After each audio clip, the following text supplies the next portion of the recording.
Abidjan, le 23 septembre 2014. À l'une de l'actualité, l'ouverture aujourd'hui à New York de la 69e Assemblée annuelle de l'ONU en présence du chef de l'État ivoirien. Autre rencontre aussi importante, elle a porté sur le dividende démographique, un phénomène qui crée une opportunité de croissance économique plus rapide pour un pays. Hier, le ministre de l'Enseignement supérieur et de la Recherche scientifique s'est entretenu avec les fondateurs des grandes écoles privées. Une rencontre à quelques jours de la rentrée académique sur fond de réflexion en vue de mieux aborder l'année académique. L'année scolaire, elle, devrait se dérouler dans de bien meilleures conditions pour plusieurs milliers d'écoliers. C'est en tout cas le souhait de la Fondation Children of Africa. L'organisation dirigée par la première dame ivoirienne a offert ce matin 6 000 kits scolaires à des élèves, top départ d'une vaste caravane de distribution. Et puis, au Proche-Orient, 2 Palestiniens soupçonnés d'avoir enlevé et tué 3 adolescents israéliens en juin dernier sont morts ce matin dans une opération des forces israéliennes en Cisjordanie. Ils étaient recherchés depuis 3 mois. L'incident a suscité une vive émotion et des manifestations à Hébron. Voilà pour le sommaire, c'est l'heure de la grande édition. Bonsoir à tous et bienvenue. 140 chefs d'État et de gouvernement, des dizaines de ministres des Affaires étrangères et des personnalités des hautes sphères politiques mondiales ont assisté aujourd'hui à New York à l'ouverture de la 69e Assemblée annuelle de l'ONU. Au rang de ses invités de marque, le docteur Alassane Ouattara. En marge de la rencontre, le chef de l'État a aussi échangé avec Christopher Fumunyo du NDI et a reçu une distinction de la Fondation Africa America Institute. Le président de la République a aussi pris part en compagnie de la première dame Dominique Ouattara au gala de la Fondation Africa America Institute où il a reçu un prix d'excellence pour l'ensemble de ses œuvres tant au plan académique, professionnel que politique. Intervenant à cette occasion, le président Alassane Ouattara a dit son émotion et a exprimé sa reconnaissance pour cette prestigieuse distinction. Il a promis être un ambassadeur dont il a bénéficié d'une bourse à son arrivée aux États-Unis en 1962. Enfin, il a plaidé pour que les universités africaines bénéficient de soutien à travers cette fondation afin d'aider les générations futures.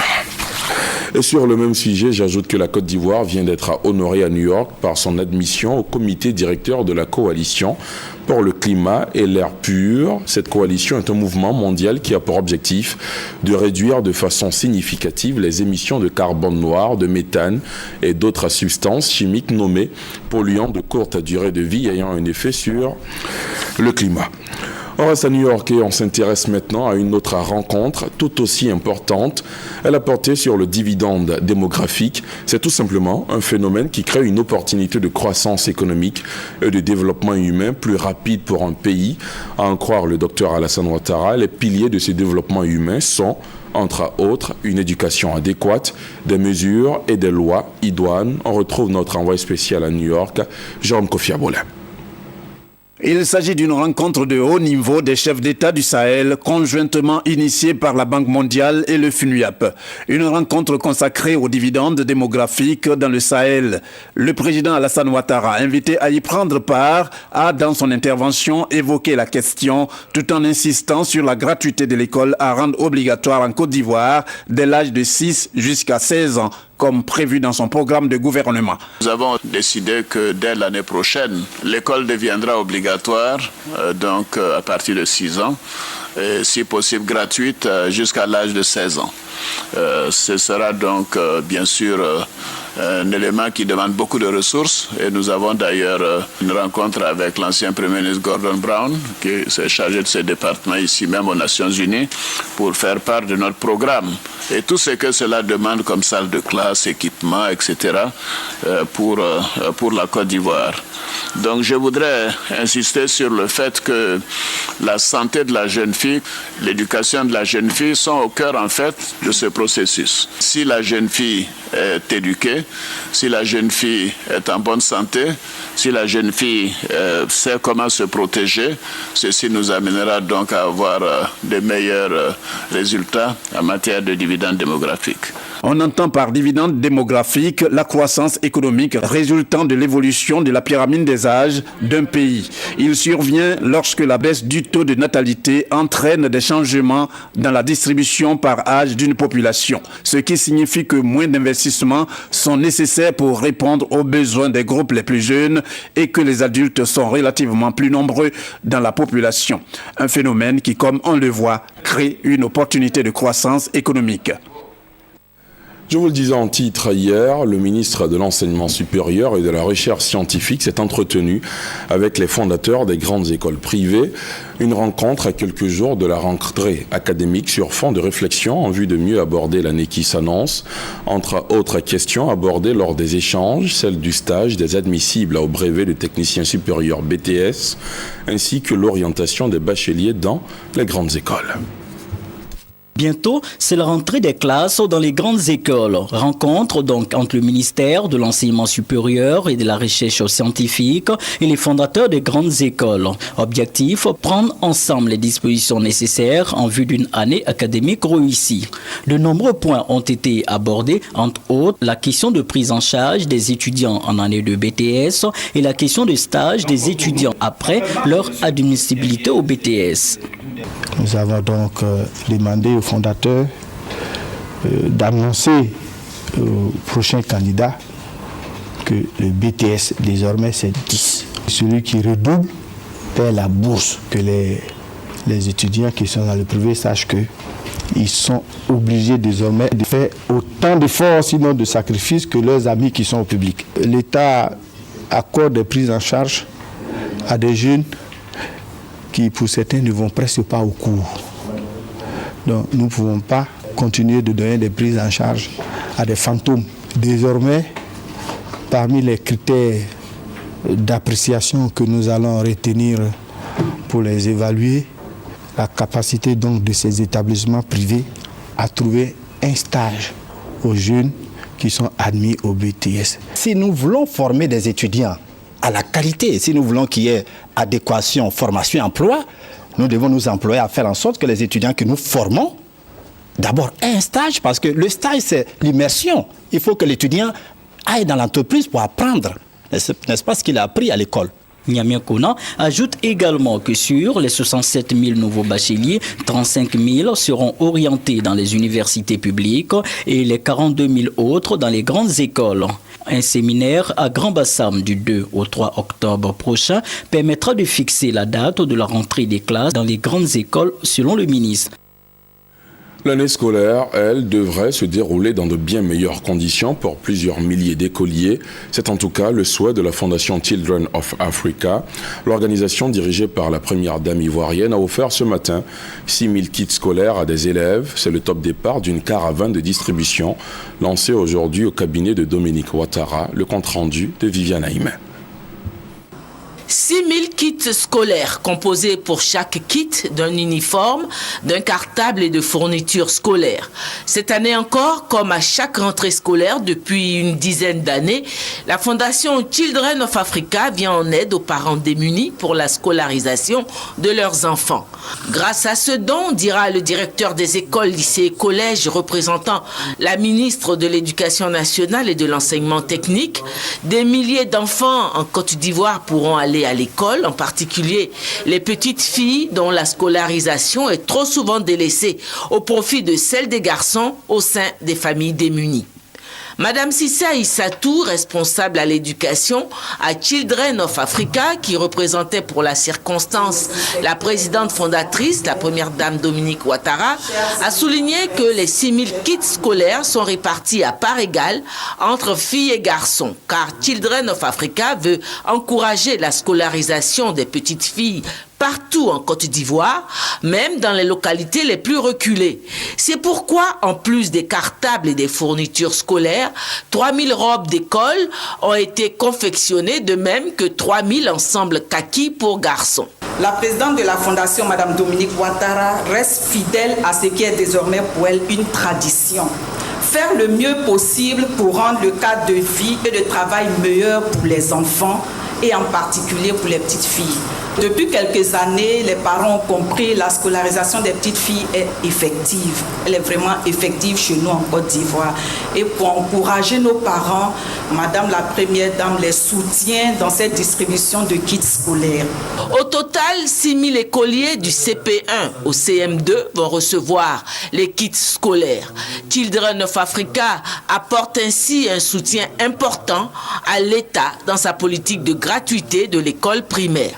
15 localités retenues par Children of Africa, dont les localités reculées de Zanfla, Kukwezo, Angolo-Kahak, Kachali, Aondo vont bénéficier de ce don. Au nom de la présidente fondatrice de Children of Africa, Mme Cissé Aïssatou a remis symboliquement le don de la fondation aux représentants de la ministre de l'Éducation nationale et de l'enseignement technique qui, à son tour, a procédé à une remise symbolique aux représentants de 2 localités bénéficiaires, Grand Laou et Kukwezo, sous-préfecture de Ouragayo. Merci à Madame la Première Dame et à sa fondation qui fait beaucoup pour l'ensemble de la jeunesse de ce pays. Vous savez, nous sortons d'une longue période de crise et chaque année, la rentrée scolaire est assez difficile pour les parents. Donc quand vous avez une telle opportunité, en tant qu'élu, en tant que cadre, vous ne pouvez que saluer cette belle initiative de Madame la Première Dame. Sentiment de joie, de grande joie, vraiment. Quand il est en rentrée scolaire, il y a un stress pas possible pour les parents. Et là, la Première Dame vient en appoint pour soulager les parents. C'est une grande joie pour eux. Après cette cérémonie qui tient lieu de lancement, la caravane de distribution de kits scolaires de la fondation Children of Africa va parcourir les 15 localités retenues pour donner les kits scolaires et offrir en plus des vivres pour les cantines scolaires et du matériel didactique pour l'enseignement des écoliers. Le but ultime de cette caravane de distribution de kits scolaires lancée aujourd'hui par la Fondation Children of Africa est d'améliorer le taux de scolarisation et les résultats en fin d'année. Et chers élèves et parents d'élèves, pour enregistrer de bons résultats scolaires, il faut surtout se rendre à l'école dès les premiers jours de classe pour éviter de manquer quelques parties du programme. Malheureusement, dans bien d'établissements scolaires, l'engouement de la rentrée est bien faible. C'est le cas d'Adiaké, ville du sud-est du pays, où les classes n'affichent pas encore complet. Le constat de Thérèse Tapeyoboué. Depuis le 15 septembre 2014, la rentrée des classes est effective sur le territoire national. Mais des problèmes subsistent ça et là, notamment au niveau de quelques parents qui n'arrivent pas encore à trouver des moyens pour s'acquitter des frais d'inscription de leurs enfants. C'est le cas à Adiaké, où plusieurs élèves sont absents. Les temps sont durs. Depuis pratiquement rien ne marche. Toutes les activités ne marchent pas. Donc ça fait que cette année, la rentrée scolaire est très difficile pour nous. Des responsables d'école demandent au gouvernement d'accorder un sursis aux parents pour l'inscription de leurs enfants. Autre problème évoqué, les difficultés de l'école primaire publique de Dioulakro 1.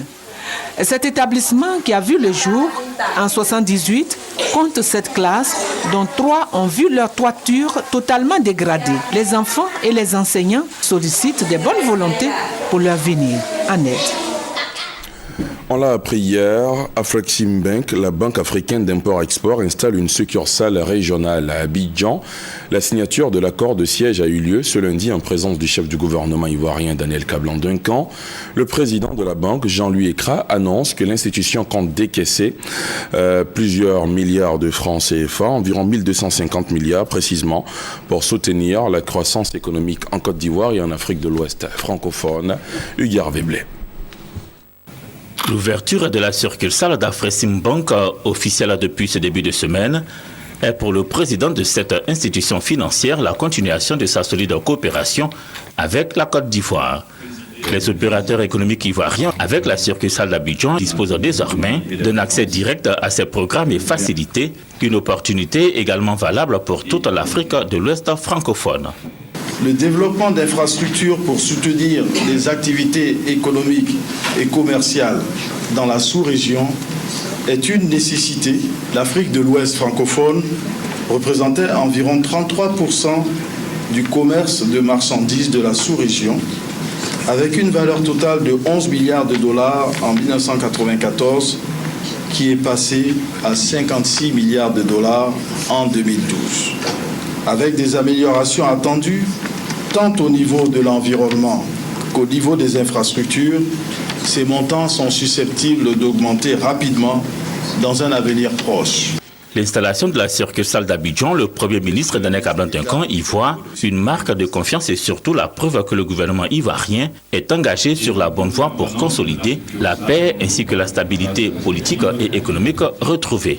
Une voie dans laquelle il a besoin d'être soutenu par la banque qui aura également à stimuler le développement régulier du commerce africain. Le marché africain se doit d'être non seulement compétitif, mais également fortement intégré afin de renforcer notre position sur le marché international.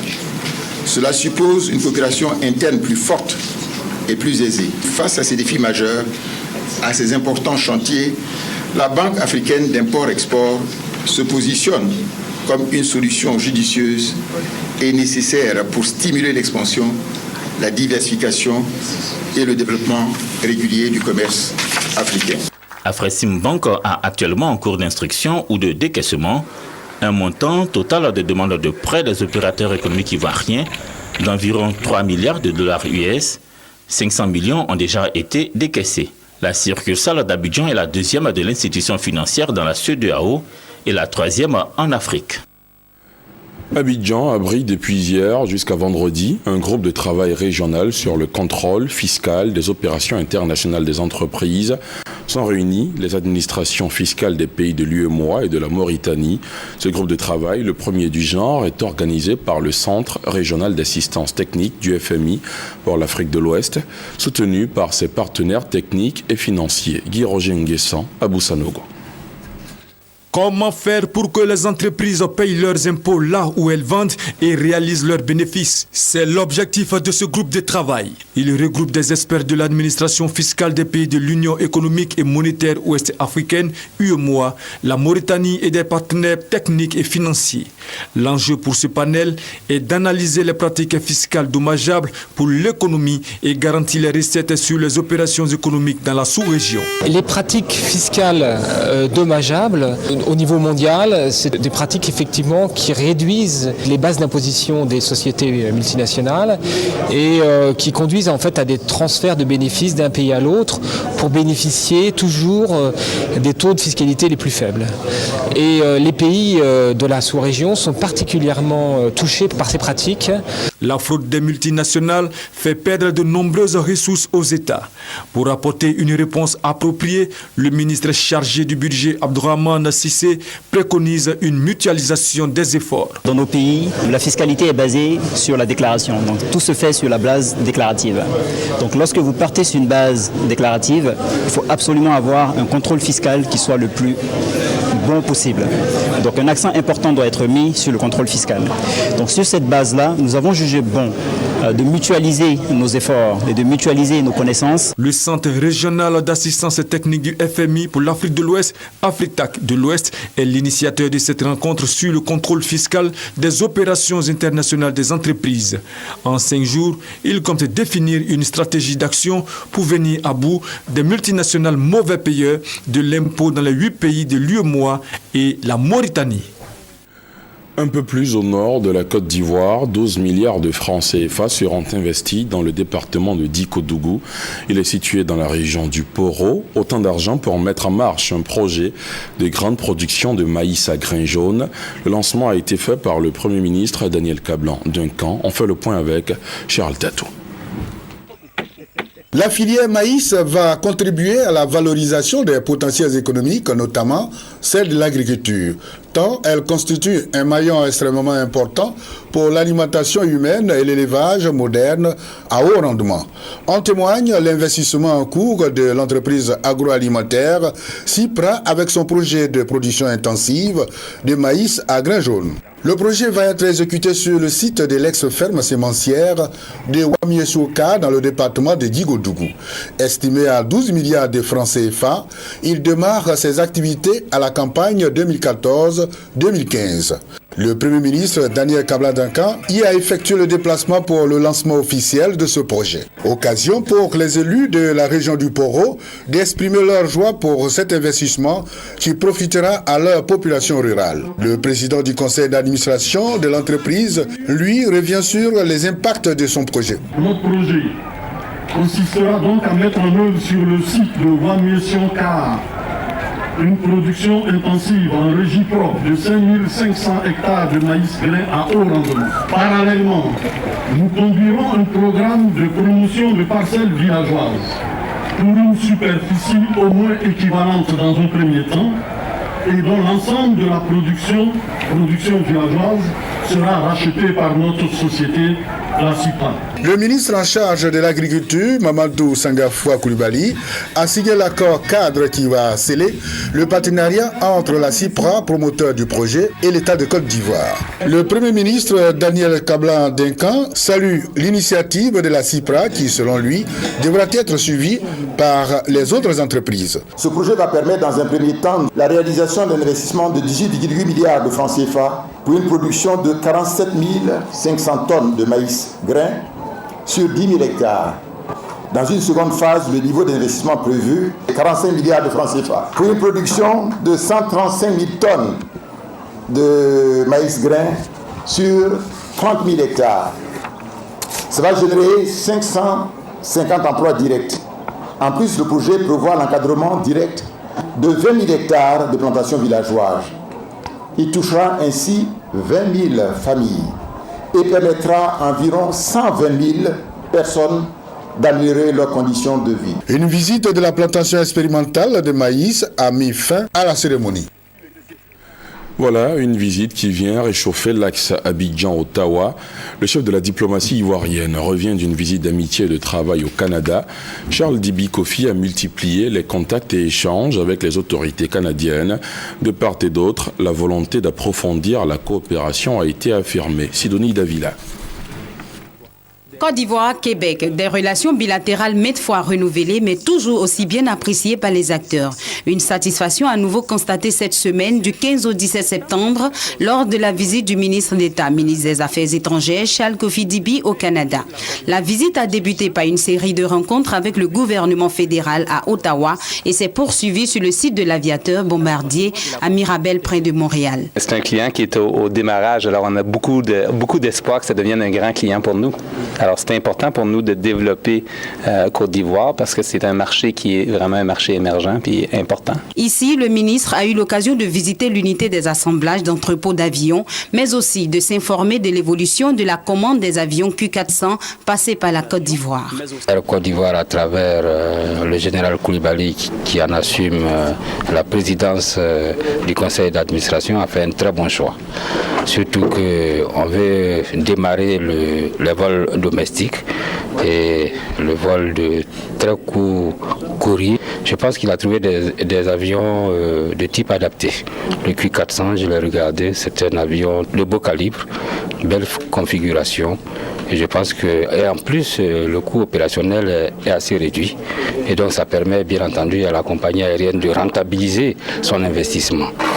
Moi, je souhaite simplement que, très rapidement, dans les délais impartis, que la livraison se fasse. Après l'aviateur Bombardier, cap a été mis sur la ville de Saint-Hyacinthe à l'Institut de technologie agroalimentaire. Le ministre Charles Kofi Dibi, avec sa délégation, s'est imprégné de l'expérience canadienne en gestion d'entreprises locales et en technologie des productions animales. Ce moment a aussi favorisé une rencontre avec la quinzaine d'étudiants ivoiriens inscrits à l'Institut agroalimentaire de Saint-Hyacinthe. Le séjour du ministre d'État, ministre des Affaires étrangères Charles Kofi Dibi au Québec a pris fin sur une audience avec son homologue Christine Saint-Pierre, ministre des Relations internationales et de la francophonie. Le maire de Grand-Bassam voit grand. Il envisage créer un pont de coopération entre sa commune et celle de Palerme en Italie. Pour atteindre cet objectif, Ezalé Georges Philippe était en visite dans la ville de Sicile en Italie. Une signature d'accord de partenariat entre la commune de Palerme et de Grand-Bassam a eu lieu il y a quelques jours. Hamza Diaby. Mariage désormais scellé entre la commune de Grand-Bassam et la commune de Palerme en Italie. Ezalé Georges Philippe, le maire de la commune de Grand-Bassam, et son homologue de la ville de Palerme, Léo Luca Orlando, ont signé récemment en Sicile un accord de partenariat entre leurs villes éloignées. L'objectif de cet accord, favoriser le développement économique, culturel et environnemental. Cette initiative de l'UNIS, l'Union des Ivoiriens en Sicile, vise également à améliorer et la qualité de vie des populations vivant dans cette ville d'Italie. Cette rencontre de coopération qui s'est tenue en présence de Congo Wabo Jean Josselin, chargé de la coopération et des relations extérieures, a débouché sur plusieurs projets. Ce sont notamment l'appui à la création et à la mise en place de l'Office du tourisme de Grand Bassam, la participation des artistes de la ville patrimoine de l'UNESCO au concert de l'Opéra de Palerme et la formation et le renforcement des capacités des artisans. Cette cérémonie avait pour thème Grand Bassam hier, aujourd'hui et demain. Elle a permis la rencontre et la réconciliation des Ivoiriens vivant en Sicile depuis la crise post-électorale. D'autres nouvelles fraîches de New York, cette fois coup de projecteur sur le sommet mondial sur le climat qui s'est ouvert ce mardi à New York au siège des Nations Unies. Le président Alassane Ouattara a pris part à la cérémonie d'ouverture. Jérôme Kofi Aboulé. Le sommet mondial sur le climat, thème ayant marqué cette journée de la 69e session de l'Assemblée générale de l'ONU, le président de la République de Côte d'Ivoire intervenant sur le sujet a indiqué que la Côte d'Ivoire entendait promouvoir les énergies propres et renouvelables afin de réduire considérablement les émissions de gaz à effet de serre et de contribuer à l'atteinte de l'objectif de limiter le réchauffement de la planète à 2 degrés Celsius. Pour le président de la République, le but est de rééquilibrer le mix national donné à 75,5% par les énergies fossiles en augmentant notamment la production des énergies propres et renouvelables. Un autre temps fort de cette journée, la réunion présidentielle sur l'initiative Sud-Sud pour l'énergie, une réunion organisée par le président ghanéen John Dramani Mahama. Le président de la République, Alassane Ouattara, y a pris part, tout comme celui de la Guinée équatoriale aux côtés du président ghanéen. Mais avant cela, le chef de l'État ivoirien a reçu des personnalités au siège de l'ONU. D'abord, Madame Elizabeth Littlefield, présidente de l'OPIC, Overseas Private Investment Corporation. Nous avons parlé de toutes les opportunités économiques en Côte d'Ivoire. Notre mandat, c'est d'essayer d'attirer l'investissement direct venant de l'étranger vers la Côte d'Ivoire. Et nous avons parlé de plusieurs secteurs qui sont propices et qui sont intéressants et qui peuvent éventuellement attirer des investissements américains, tels que le tourisme, la télécommunication, l'infrastructure, etc. Juste après la présidente de l'OPIC, c'est au tour de la présidente par intérim de la République centrafricaine de rencontrer le président Alassane Ouattara. Les échanges ont porté sur la coopération bilatérale. J'ai voulu qu'il y ait ce premier contact pour pouvoir par la suite bénéficier de l'expérience ivoirienne en matière de résolution de la crise, mais surtout renforcer une coopération longue entre la République centrafricaine et la Côte d'Ivoire. Je pense qu'à partir de ce contact, où en tant que petite sœur, j'ai fait le premier pas vers mon grand frère, nous allons dorénavant améliorer nos relations. Pour Catherine Samba Penza, cette rencontre avec le président Alassane Ouattara était une occasion à ne pas rater. La présidente par intérim de la République centrafricaine estimant qu'elle était nécessaire pour le renforcement de la coopération entre les deux pays. Autour à Abidjan, et sachez que les premiers logements sociaux seront livrés dans le premier trimestre de 2015. Information donnée par le ministre de la Construction, du Logement, de l'Urbanisme et de l'Assainissement, Mamadou Sanogo. Depuis samedi, il a entrepris une série de visites sur les sites des chantiers en cours de réalisation. Sidonie Davila, Roger Appé. Une nouvelle vie commence du côté de Badiankouté de Songon-Kouté dans la commune de Songon. Les travaux de construction de logements destinés aux ménages à revenus moyens avancent à grands pas. Les souscripteurs se verront remettre les clés de leur maison dès le premier trimestre de 2015. En visite sur les sites de construction à Badiankouté de Songon, Mamadou Sanogo, ministre de la Construction, du Logement, de l'Assainissement et de l'Urbanisme, se dit impressionné par l'état d'avancement du projet. Nous nous rendons compte avec beaucoup de bonheur que cet effectif Presque partout, les promoteurs ont en tout cas engagé la construction d'un minimum de 50 logements, qui sont à des centaines. C'est quand même très encourageant. L'opération de construction de logements sociaux permet à des milliers d'Ivoiriens d'avoir des maisons décentes et permet aussi aux jeunes Ivoiriens d'avoir de l'emploi. La preuve, plusieurs jeunes sont en activité sur les différents sites destinés au projet. Je veux dire merci en tout cas au chef de l'État pour le programme de logement socio-économique. Grâce à ça, nous les femmes, nous avons eu aussi du boulot. Les travaux avancent certes, mais sur l'ensemble des 46 promoteurs, l'on note la défaillance de certains. S'adressant à ces derniers, le ministre s'est voulu ferme. Le protocole d'accord qui lie les différents promoteurs au ministère de la Construction stipule que les promoteurs qui ne seront pas à la hauteur de l'engagement pris par l'État se verront retirer leur contrat d'agrément. Le ministre des Transports informe les voyageurs par voie aérienne et l'ensemble de la population qu'un exercice de gestion de crise en sûreté de l'aviation civile se déroulera le mercredi 24 septembre 2014, donc demain, de 8h à 11h à l'aéroport Félix Houphouët-Boigny d'Abidjan-Port-Boué. Cet important exercice qui intervient conformément aux exigences de l'Organisation de l'aviation internationale, OACI, a pour objet de tester le plan d'urgence de l'aéroport. L'aéroport Félix Houphouët-Boigny d'Abidjan restera ouvert à la circulation aérienne publique et tous les vols prévus seront normalement effectués par les compagnies aériennes nationales et internationales. Fin de ce journal, merci de l'avoir suivi.